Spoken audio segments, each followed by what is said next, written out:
Overwatch 2 Season 9 is here, and with it, Blizzard has decided to forego new content for the most part and focus in on the health of the game.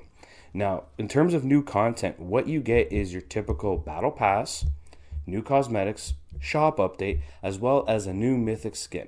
What I will say is that the new Mythic skin, which is a Moira skin, is a very good skin and probably one of the better skins that we've gotten in past seasons.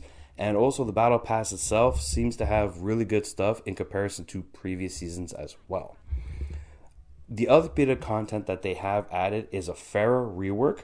Pharah now plays more like Echo, and she can no longer hover indefinitely. In order for her to recharge her boosters, she actually has to hit the ground. So this eliminates that long-range, infinite hover, sniper-bearing Pharah that used to play the game, where your only real counter was like a Widowmaker. Now, she must stay more in the fight because she can't really hover indefinitely like she used to. The other bit of content that they added is a new PvE mission. Now, the PvE mission in itself, I think it's one of the weaker ones personally. I don't think it was very good. I don't think it was one of Blizzard's best work. However, I will say the one cool element is that one of your teammates can actually get eaten by the octopus and turn into an enemy. So one of your teammates, you'd actually have to fight your teammate if this were to happen. And that's probably like the coolest element. But overall, I was disappointed with the PvE. I mean, there was not even an actual boss for this PvE where other ones had it. So it was a disappointment for me in general. But in terms of what the focus is of this season, it's the health of the game. And one of the things that they did is the competitive rework. Competitive mode has been reworked. Gone are the cards. Gone are the 5 matches, the win matches to figure out your rank and all that stuff. You are back to the Overwatch 1 days where your rank update is provided after every single match. And furthermore, what they also do is they give you information. So if you're on a win streak, it gives you a boost. If you're on a losing streak, it gives you a negative boost.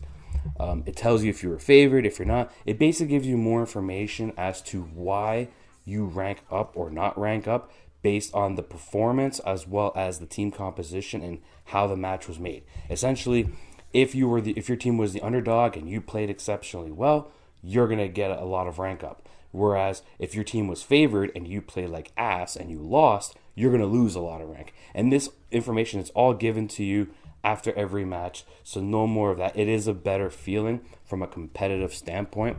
Also with the competitive, they have basically put the gold guns into an older currency. I don't know why they did this.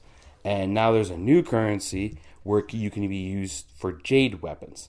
Now, they did say that they're working on patching the game so that you can use the new currency to still buy golden weapons. But these weapons, basically, it will phase out every single year. I just don't get why they did 2 currencies. It makes no sense to me.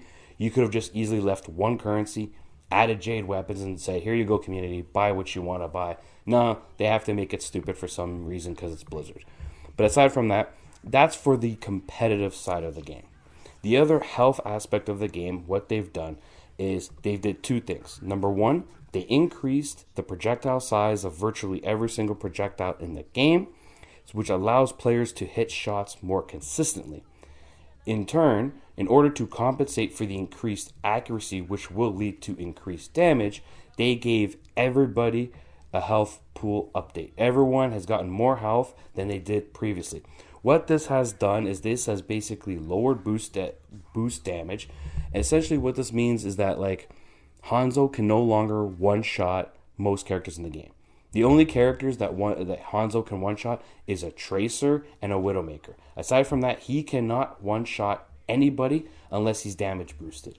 Widowmaker, whose headshot does 250 damage, she could still one-shot about half of the squishies, where a character like Mei, who now has 300 health, she's not going to one-shot Mei anymore unless she's damage boosted. So they really toned down the burst damage, they toned down the one-shots to make the game less frustrating, but they also made it so that healing itself isn't as strong as it used to be because of the new DPS passive. The new DPS passive, essentially any damage you receive, even if it's one bit of ticket damage from a DPS character, will apply a debuff, And this debuff basically means that for 2 seconds, you receive 20% less healing. What this has done is this has basically destroyed the tanks, because now most DPS characters will focus the tanks, and the tanks will get less healing. Characters like Ashe is incredibly strong now, because when you get hit with her dynamite, for every tick of dynamite damage you receive, that 20% debuff gets refreshed.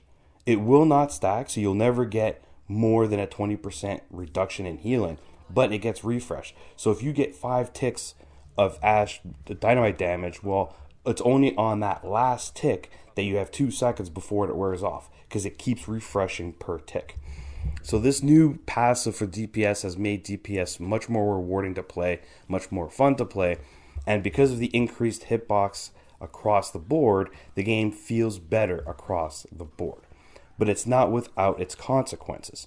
Essentially, because Blizzard did a mass update and didn't individually look at individual projectiles, what you now have is people who can headshot you without even looking at your head. I did a couple of tests with an Ana hitbox, and I'm using Hanzo, I'm using Widowmaker, and I even used Mercy, and I'm like, I'm not even aiming at your head, and it's counting. And while this feels good in the moment for DPS or for the shooter, it doesn't feel good for the victim, because when you die and you look at the replay, if you're behind the edge of a barrier or if you're behind the edge of a wall, you could still die because your hitbox exceeds that, even though your character model doesn't. To me, I don't think it's good. Blizzard needs to go into each individual projectile and really assess it. Certain projectiles aren't as bad as others, but as you'll see, Mercy is like one of the worst culprits, where you could be looking at the health bar and it still counts as a headshot. I don't know why they did this. It is a big mistake in my opinion, and it needs to be looked at on an individual, every single projectile, whether it's a weapon, whether it's an anonade, etc. They need to look at all of it, because it's not consistent. And because of this, it's not going to feel consistent from a victim's perspective. From the shooter, it feels great, but from the victim, it doesn't. But overall, aside from this, the game feels better to play, and Season 9 was, in general, a good update for the game. They just got to fix this hitbox situation. But overall, Season 9, it's not really much in terms of new content, but it does make the game feel better. This is Veteran Gamer, and I hope to see you guys next time.